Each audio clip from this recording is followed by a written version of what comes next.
Every individual aspires to earn more and build a robust financial cushion for unexpected challenges. Yet many, particularly within the middle class, inadvertently fall prey to common traps that subtly impede their wealth accumulation. Today, we're dissecting 10 of the most prevalent financial missteps made by the middle class and offering practical strategies to sidestep them. Our first major hurdle is lifestyle inflation. This occurs when your income rises, perhaps through a promotion, a higher-paying job, or a bonus, and your spending escalates in lockstep. You might find yourself dining at fancier restaurants, upgrading to a larger apartment, or purchasing a flashy new car. Even everyday expenditures begin to climb. That latest iPhone contract suddenly feels entirely justifiable, and let's be honest, who wants to stream Netflix in anything less than pristine 4K Ultra HD? While these upgrades provide immediate gratification, they often lead to a static, or even reduced savings rate over time. Lifestyle inflation stands as one of the most common, and arguably most insidious, financial traps. It means that despite working harder and earning more, your financial well-being, in the long run, remains unchanged, or worse. As a somewhat less than thrilling tidbit, the technical psychological term for lifestyle inflation is hedonic adaptation. It's a fundamental aspect of human psychology. We excel at upwardly adjusting our expectations but are remarkably poor at recognizing when this shift occurs. This phenomenon is so widespread because these purchases often feel like well-deserved rewards for our efforts, rather than financial missteps that quietly hold us back from genuine progress. Fortunately, there are 2 straightforward methods to avoid this snare. First, before you splash the cash on that appealing little extra something, pause and genuinely ask yourself, do I truly need this? If the honest answer is no, that money could likely be redirected toward more prudent uses, such as savings or investments. Second, if you suspect you might be caught in the grip of lifestyle inflation, reflect on a time when your income was lower. What were your living conditions like then? How did you manage your expenses? And how does your current spending compare to that period? These questions foster sincere self-reflection, helping you pinpoint unnecessary expenditures that can be scaled back, ultimately restoring your control over your finances. The second financial pitfall the middle class frequently encounters is treating a home solely as a primary investment. In many Western societies, homeownership is widely regarded as the ultimate emblem of financial success and stability. To be clear, owning a home isn't inherently detrimental. It cultivates discipline and encourages saving for a substantial financial objective. For numerous individuals, a home symbolizes a significant wealth-building asset. However, the underlying financial reality is often far more intricate than this perception suggests. A house, in financial terms, is a leveraged, illiquid, undiversified, and high-maintenance asset that typically generates no direct income while you reside in it. When critical components fail, be it the boiler, a leaky roof, or the kitchen sink, the responsibility and cost of repairs fall squarely on your shoulders. Unless you're actively generating rental income, homeownership often entails consistently reaching into your own pocket just to maintain its condition. Furthermore, while many assume home values will perpetually appreciate, this outlook frequently overlooks inflation-adjusted returns. Yale economist Robert Shiller notes that real home price growth has been significantly lower than popular belief, averaging a mere 0.4% to 0.7% annually, hardly anything to write home about, if you'll excuse the pun. In stark contrast, stocks have historically yielded an average of 10.4% annually, gold around 10.9%, and even comparatively safer assets like short-term U.S. Treasuries have returned approximately 4% per year. In essence, concentrating all your capital in a single home can underutilize your financial resources and potentially leave you in a less favorable position. Therefore, rather than viewing your home as your primary wealth-building vehicle, it's crucial to conceptually separate your residence from your investment portfolio. Consider it an asset you acquire to fulfill your lifestyle needs, accommodate your family, and provide stability, not as your entire retirement plan. Second, resist the urge to overbuy simply because your bank pre-approves you for a substantial loan. Lenders frequently greenlight the maximum possible mortgage, but maxing out your housing budget severely ties up your cash, thereby preventing you from strategically investing elsewhere. Third, diversify your investments beyond your mortgage. Explore other asset classes such as equities, bonds, index funds, or other suitable vehicles, ensuring your entire net worth isn't riding on the performance of a single asset. Oh, and by the way, if you're looking to gain even deeper insights from Coinbase Finance, be sure to check out our free weekly newsletter and the exclusive finance-related deals we offer our viewers. Simply click the link in the description below or scan the QR code on your screen. While you're at it, please hit that like button if you're enjoying this video so far, subscribe to the channel, and ring that notification bell so you don't miss our next valuable content. Now, the third financial trap the middle class frequently succumbs to is carrying a revolving credit card balance. This occurs when you fail to pay your credit card statement in full each month, causing the unpaid portion to revolve into the subsequent billing cycle. Consequently, your card issuer levies interest on this outstanding amount. People typically fall into this trap for two primary reasons. First, minimum payments often feel manageable, making it easy to rationalize spending any additional money available. Second, individuals drastically underestimate the actual time it will take to clear this balance and the substantial amount of interest that will accumulate during that period. This compounding interest is precisely where the true financial danger lies. Consider the stark contrast in interest rates. A mortgage rate might hover around 7%, and a student loan interest rate could range from 4% to 8%. However, the interest rate on a credit card can be 3 times that amount, and sometimes even higher. It's not uncommon to see credit card interest rates anywhere between 21% and 24% APR. At such exorbitant rates, interest compounds at an alarming pace. To illustrate, imagine you charge $5,000 on a credit card with a 22% APR. If you only make the minimum payments, a common but perilous practice, it would take you over 17 years to pay off the balance.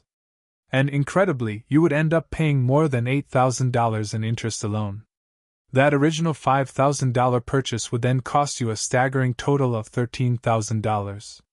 That said, credit cards aren't inherently bad financial tools. When utilized judiciously, they can help you manage the timing of purchases, enhance your credit score, and even offer valuable purchase protections. Some cards also provide attractive rewards like cash back, air miles, or other perks. Therefore, before reaching for that plastic, carefully assess how quickly you can realistically repay what you borrow. Aim to pay more than the minimum, ideally, as close to the full balance as your budget allows, to prevent interest from spiraling out of control. Furthermore, set up automatic payments. Missing even one can result in late fees and additional interest, which is precisely what you want to avoid. The fourth financial trap the middle class often falls victim to is not setting aside enough cash for emergencies. For most financial experts, an adequate emergency fund translates to having enough money to cover 3 to 6 months of essential living expenses, should an unforeseen event occur. However, a significant portion of the population has far less stashed away, and some have no emergency fund at all. A recent survey by the Financial Resiliency Index revealed that a striking 42% of middle-class households expressed a lack of confidence in their ability to recover from an unexpected $5,000 expense. It goes without saying that predicting the future is impossible. Unanticipated events, such as job loss, a major car breakdown, or a hefty medical bill, are realities no one plans for, yet they remain very real possibilities. Without readily available cash to cover these eventualities, you could suddenly find yourself forced to incur high-interest debt. Naturally, the smaller your emergency savings, the more debilitating these unexpected financial blows become. A complete absence of emergency funds is, in itself, a profound financial trap, virtually guaranteeing that the affected individual will be compelled to take on debt, often with financially and psychologically devastating consequences. Unsurprisingly, the way to avoid this trap is exactly what you'd expect: build an emergency fund. You don't need to save an entire month's salary all at once. Even consistently setting aside small amounts can accumulate into a significant buffer over time. Whether it's a broken washing machine, an unexpected veterinary bill, or a sudden job loss, having cash on hand prevents the need for borrowing and helps cultivate healthy saving habits that ultimately contribute to your long-term wealth growth. The fifth financial trap for the middle class is prioritizing low-interest debt repayment over strategic investing. This particular pitfall isn't frequently discussed because conventional wisdom often suggests that financial security means owning your home outright, minimizing monthly obligations, and achieving a completely debt-free status. However, a closer look at the numbers often reveals a vastly different story. For instance, consider a mortgage with a 4% interest rate, while your long-term expected return from a diversified stock portfolio is roughly 7% to 10%. While paying down your mortgage technically provides a guaranteed 4% return, by avoiding that interest, allocating more funds to investments could potentially yield a much higher expected return of 7% to 10%. That 3% to 6% difference in returns compounds annually, and remember, mortgages typically span decades. Every dollar you direct toward extra mortgage payments is a dollar not invested, and over 20 to 30 years, that opportunity cost can amount to hundreds of thousands of dollars in missed gains, potentially enough to pay off your entire mortgage anyway. So why do so many people prioritize repaying low-interest debt over investing? It largely boils down to perceived safety. Debt often feels inherently risky, and investing often feels uncertain. Consequently, people instinctively opt to eliminate what they perceive as immediate risk. For many in the middle class, choosing investments over debt repayment can feel irresponsible, even when the underlying math suggests otherwise. However, there's a crucial caveat. This principle applies only to low-interest debt. High-interest debt, such as credit card balances, personal loans, or payday loans, should always be paid off first. With rates often exceeding 8%, and frequently much higher, these debts can spiral rapidly, accruing more interest than you could realistically expect to earn through even robust investing. If you're grappling with multiple debts, strategies like the debt snowball method can be highly effective. This involves paying off your smallest debt first, then using the freed-up funds to tackle the next smallest, and so on. This approach builds momentum, accelerating your debt repayment far more effectively than merely making minimum payments on each balance. Moving on, the sixth financial trap the middle class often falls into is being underinsured for significant, life-altering risks. We can all agree that discussing insurance is hardly riveting, which often leads to people mishandling their coverage. But here's the critical point. Getting it wrong can cost you far more than you might imagine. For middle-class families, underinsurance poses a major threat in three key areas. The first, and arguably most significant, is disability insurance. Unless you already have a disability, you likely take your most valuable financial asset, your ability to work and earn an income, for granted every single day. Yet, most people have inadequate or no coverage if an illness or injury prevents them from working, risking a complete loss of income. The second area is term life insurance, which is frequently purchased too late, in insufficient amounts, or not at all. Many shy away from it because it can feel morbid, but it is absolutely essential for those with dependents. Without it, if you were to pass away unexpectedly, your family would be left in a dire financial predicament, and that is a scenario no one desires. The third critical area is liability coverage, which protects you if something goes wrong and you are found legally responsible for damages or injuries. The truth is, we are all human, and mistakes are an inevitable part of life. Skimping on this coverage means that one single error in judgment could devastate a middle-class family's finances for years to come, potentially leading to lawsuits and significant financial burdens. What's more, even if you do possess insurance, you'll still contend with other out-of-pocket costs like copays, deductibles, and services not fully covered by your plan, which can quickly add up. The real trap, however, is misguided spending, allocating resources to protect against small, manageable risks. Think extended warranties on electronics or collision coverage on an old, inexpensive car, while neglecting crucial protection against major catastrophic events. This is precisely why it's absolutely vital not to bypass essential coverage. It could literally spell the difference between maintaining financial stability and facing complete financial ruin. Now, the seventh financial mistake often made is the two-income trap. Essentially, this occurs when a household constructs its entire lifestyle around the combined salaries of two individuals, often both parents, under the implicit assumption that both incomes will always be present and stable. Typically, when a second household member begins earning, the additional income often creates an illusion of enhanced financial security. Families might combine their earnings and commit to higher fixed expenses such as a larger mortgage, 2-car loans, costly childcare, or private school tuition. Fundamentally, they perceive this extra income as a license to upgrade their lifestyle, mirroring the lifestyle inflation trap we discussed earlier. To be clear, these aren't inherently reckless choices. Sometimes, they are essential. However, often these additional costs are treated as luxuries the household can now comfortably afford. Taken together, they can subtly but profoundly restructure the household's entire cost base. The ironic result is that the household actually becomes less financially flexible, not more. Two-income households generally face two primary vulnerabilities. First, they assume significantly higher fixed expenses that must be paid every single month, regardless of circumstances. Second, they introduce two potential points of failure. Either income can vanish abruptly due to job loss, illness, burnout, unforeseen caregiving needs, pregnancy, or an economic downturn. If one income disappears, the household instantly falls below the threshold required to meet its financial commitments. Thus, the trap isn't merely having two incomes, it's relying on both incomes just to survive. What's truly unsettling is that this is a structural problem that can be challenging to reverse, though not impossible. Instead of viewing that extra cash as merely expendable income, consider a more resilient approach. Strive to live and survive primarily on one income, dedicating the second income entirely to saving, investing, and building genuine financial flexibility. True financial strength isn't measured by how much your household can spend, but rather by its capacity to absorb unexpected financial shocks.